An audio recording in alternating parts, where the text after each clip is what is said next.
All right, welcome everybody. We are back with our second interview series. These are almost like a podcast thing, Tony. I was thinking about that. Is that I have this idea for King Gong podcast, but we'll have to Oh get my back to that God. at some point.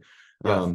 But anyway, today Tony and myself we're back, and we have another great guest, someone who will be joining us for the Steve Weiss Mallet Festival this year. Ivan Trevino, who is someone who we sell several of his scores. We sell several of the products that he promotes, like the Pearl Mallet Station and things like that. So we're going to be hanging with Ivan today, which I'm super stoked about. He's got a great audio setup. He's maybe going to play for us a little bit. We're going to talk about his career, teaching, all those things. So without further ado, we're going to have Ivan talk a little bit about himself and what he's up to. So, hey, Ivan, and welcome. Thank you so much. I'm so happy to be here, Matt and Tony. Thanks for taking time to talk with me today. Just to give a little bit of background about my career and what I do, it's sort of divided in a few different ways. Part of what I do is I perform and I travel and do residencies and performing arts center performances, etc. And then part of what I do is I compose a lot of music, mainly in the percussion space, but sometimes outside of it. A little bit of wind ensemble music and string music, but a lot of percussion music. And then the other part of my life is teaching.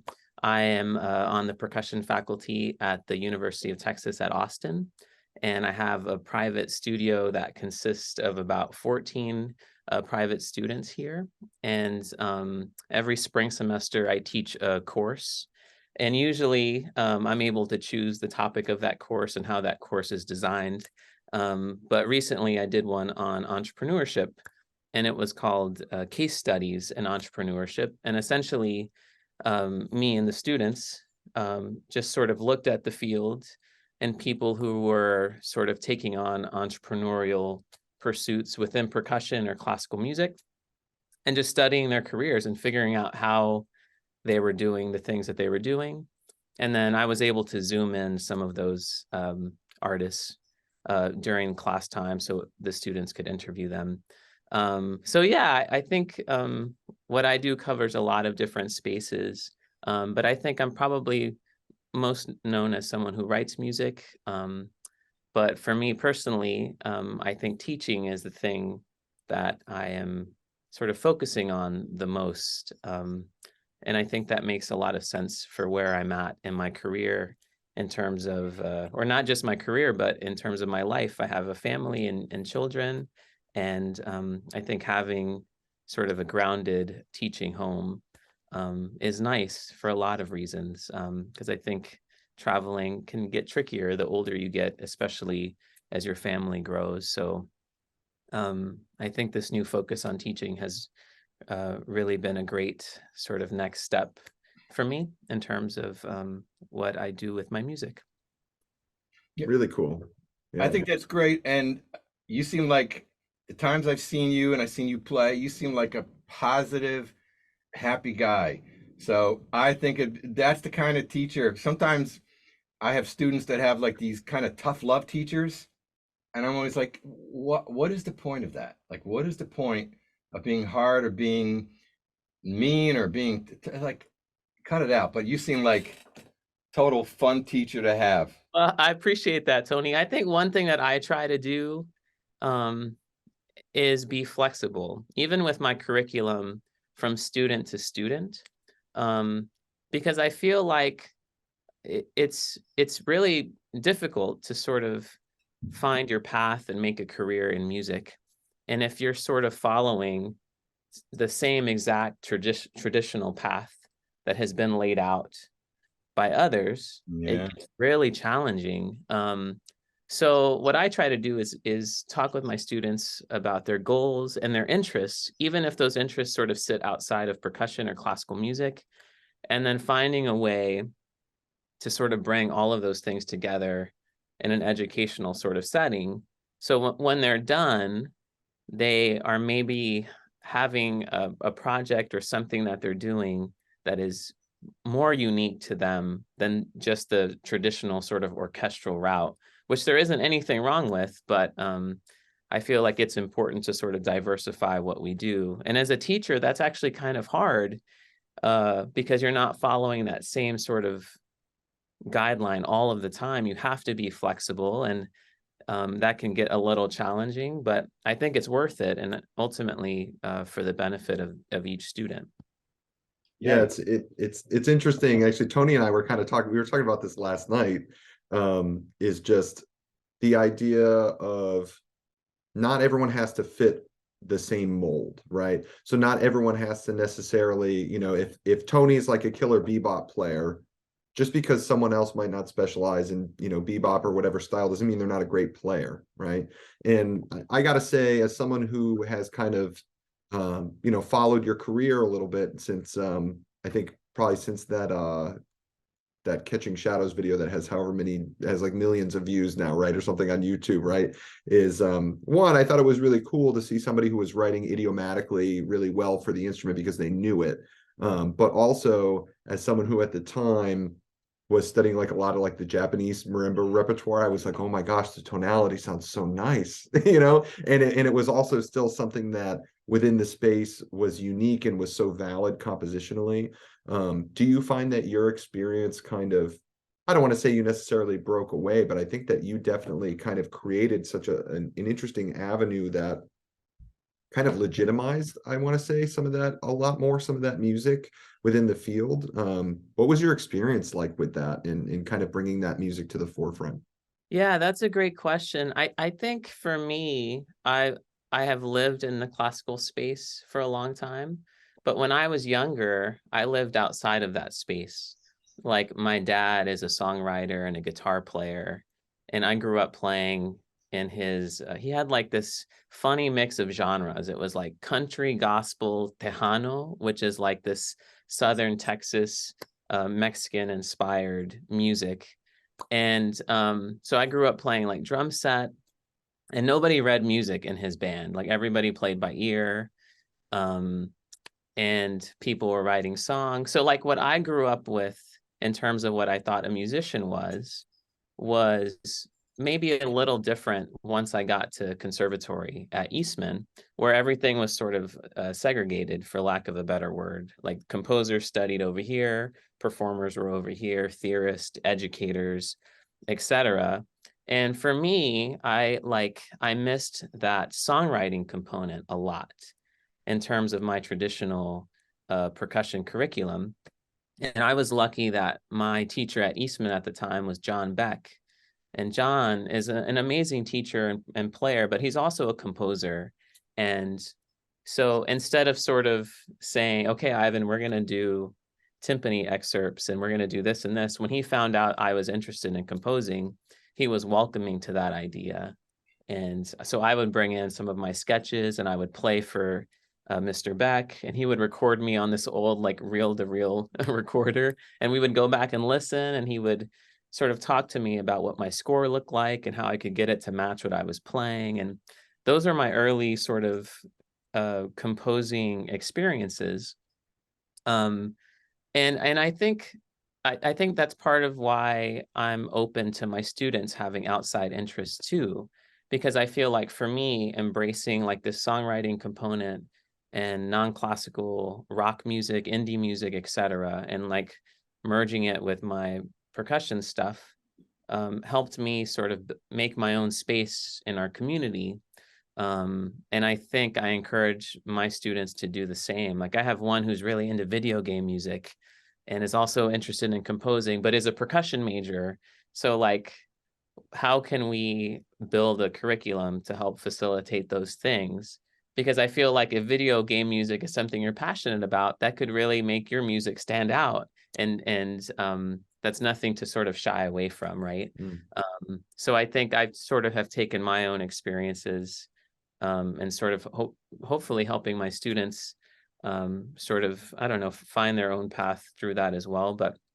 But John Beck was a big influence, and so is Michael Burritt, because I went back to Eastman to do my master's, and Gordon Stout, people who have been composing for the instruments that they play. So I feel like my stuff is just a convergence of all of these things. It's like that experience studying with Michael and with John, but also having this other non-classical experience growing up. I also played in a ton of punk bands.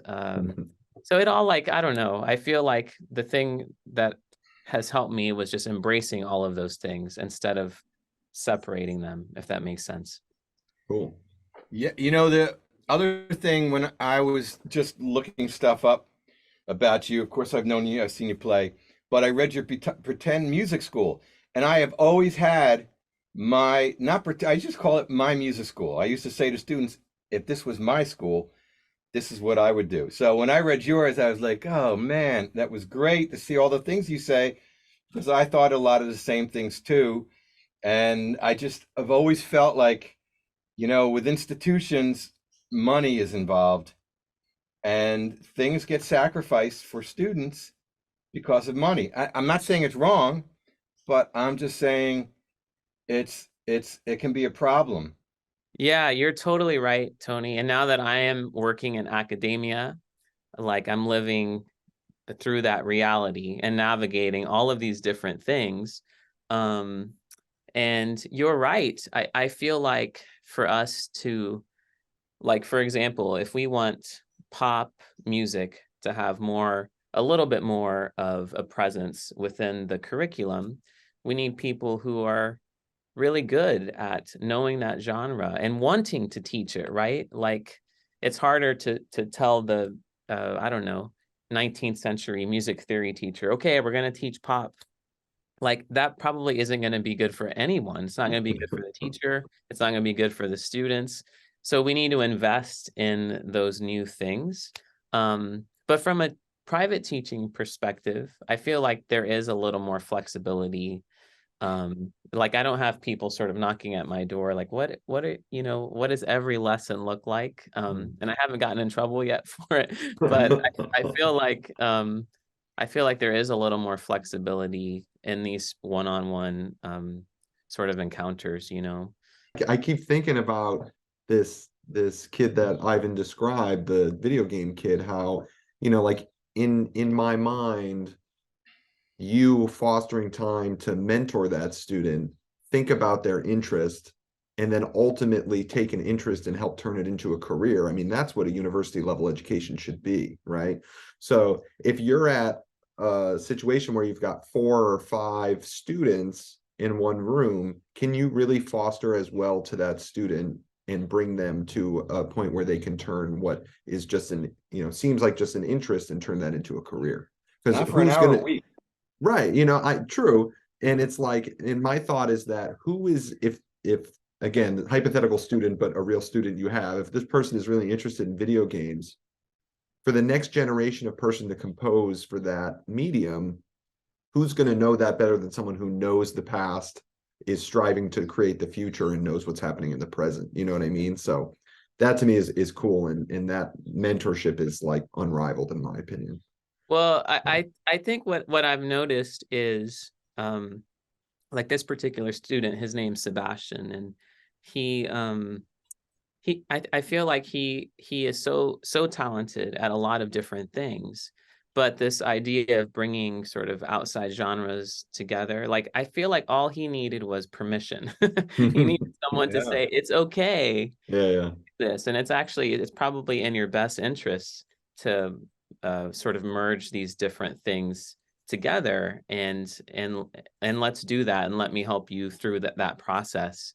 But a lot of times, like, the permission part of it is like the first step. Like, once a student gets that, then they might get excited about these projects in a way that maybe they wouldn't otherwise, you know?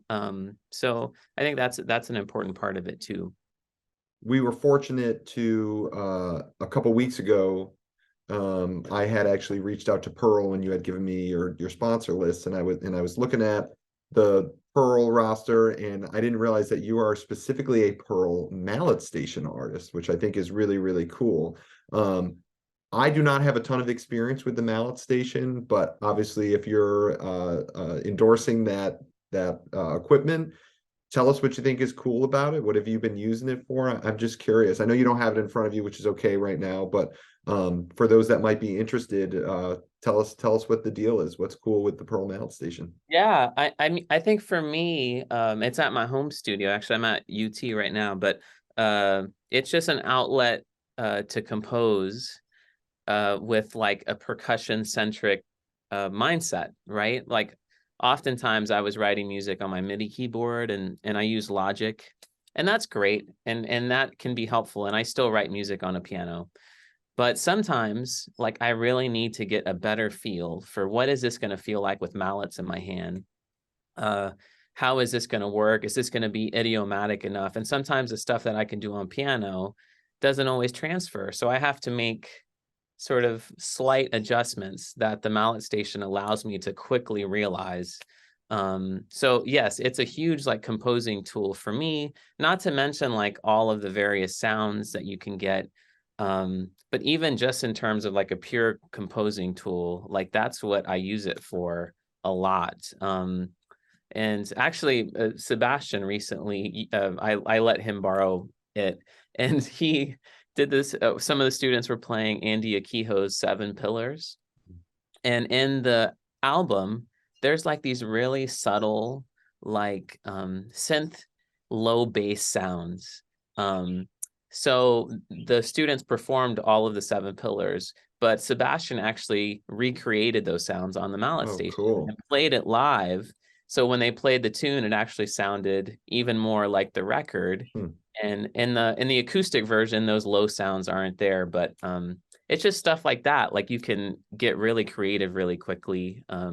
So yeah, it's awesome. I actually got it during the pandemic, and it was like a big lifesaver in a lot of different ways. It just gave me something creative and new to familiarize myself with and to make my process like fresh in that very like unfresh time. Yeah, yeah. Yeah, it's awesome, and the people at Pearl are amazing, and they're helping support my appearance for y'all's festival, which is amazing. So yeah, I'm Yeah, very we're really grateful for that. So we got some time for you to play something. Do you have something planned you're gonna play? Or are you gonna, what do you sure. think you'll Yeah, do? no, I'll play a piece. Um, I'm gonna do so. I think out of the solo repertoire that I've written for marimba, probably my piece "Strive to Be Happy" is one that gets performed a lot, especially by younger percussionists. And "Strive" is inspired by a poem that was written in 1927. It's called "Desiderata," and it was written by Max Ehrmann, who is an American writer. And essentially, the poem is a credo for living life. It's really positive in nature. And the last line of the poem is "Strive to be happy." My really good friend, Aaron Stabell, introduced it to me, and I dedicated the piece to him. But lately, I've been playing the solo and reciting the poetry at the same time. So I'm going to try to do that for you right now. So let me just get some Cool. stuff set up real quick, Yeah, okay? we'll get situated, and then we'll take a listen. Go placidly amid the noise and the haste, and remember what peace there may be in silence.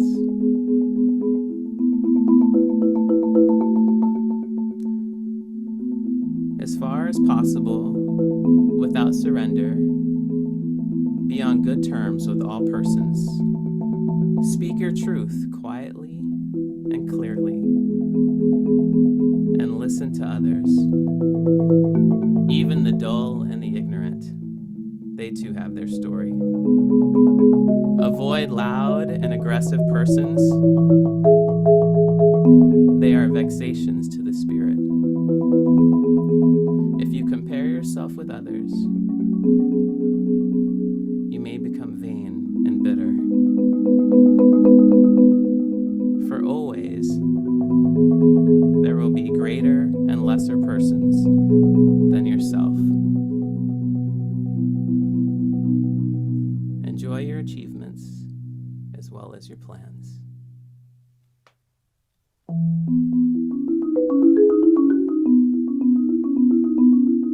Keep interested in your own career, however humble, it is a true possession in the changing fortunes of time.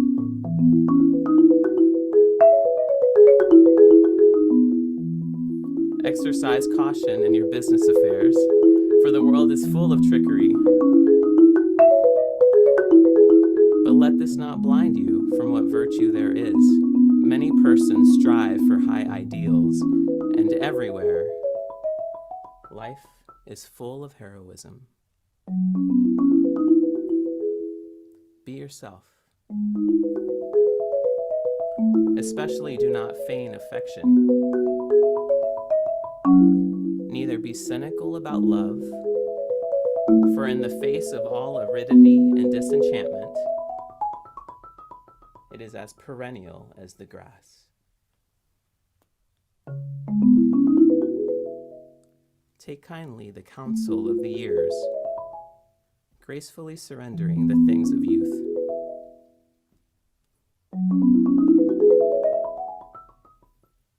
Nurture strength of spirit to shield you in sudden misfortune.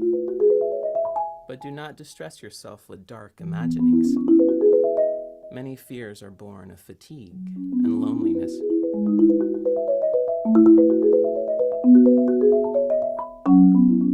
Beyond a wholesome discipline, be gentle with yourself.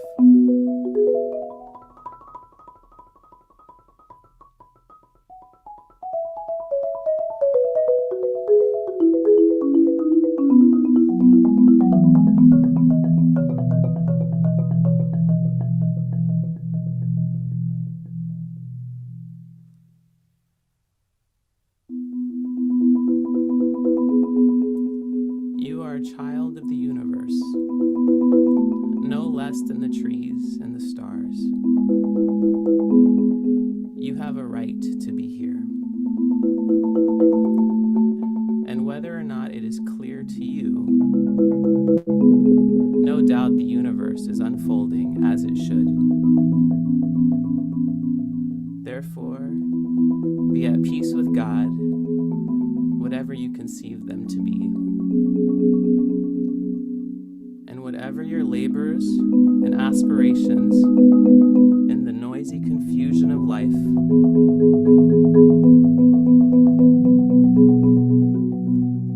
keep peace in your soul.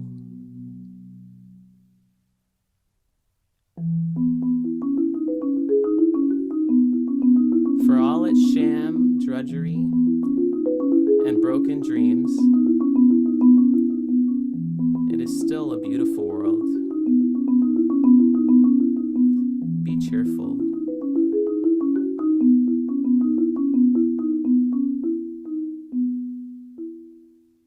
Strive to be happy. Awesome, man.